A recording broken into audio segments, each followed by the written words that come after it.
പ്രണയമാണോ, ഭ്രമമാണോ, അതോ ഇനി ശരിക്കും ഒരു യക്ഷി ഉണ്ടായിരുന്നോ?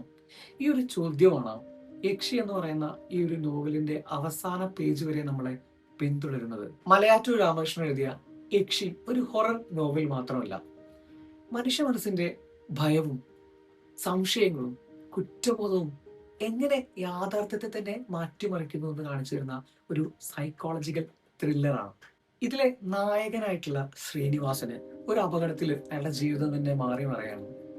അയാളുടെ ജീവിതത്തിലേക്ക് കടന്നു വരുന്ന രാഗിണി എന്ന് പറയുന്ന പെൺകുട്ടി ഒരു സാധാരണ പെൺകുട്ടിയാണോ അതോ ഒരു യക്ഷിയാണോ എന്ന സംശയമാണ് ഈ ഒരു കഥയുടെ ആത്മാവ്. ഓരോ അധ്യായം വായിക്കുമ്പോഴും വായനക്കാരന് പോലും സംശയം ഉണ്ടാവുന്നു സത്യം എന്താണെന്ന്. ഇത് തന്നെയാണ് കഥയുടെ ശക്തി എന്ന് പറയുന്നത്. ഹൊററും സൈക്കോളജിയും ഒരുപോലെ ഇഷ്ടപ്പെടുന്ന വായനക്കാര് തീർച്ചയായിട്ടും വായിച്ചിരിക്കേണ്ട ഒരു സൈക്കോളജിക്കൽ ത്രില്ലറാണ് ഈ യക്ഷി എന്ന് പറയുന്ന നോവൽ.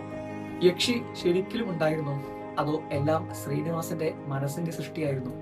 ഇത് അറിയണമെങ്കിൽ നിങ്ങൾ തന്നെ ഈ നോവൽ വായിക്കണം.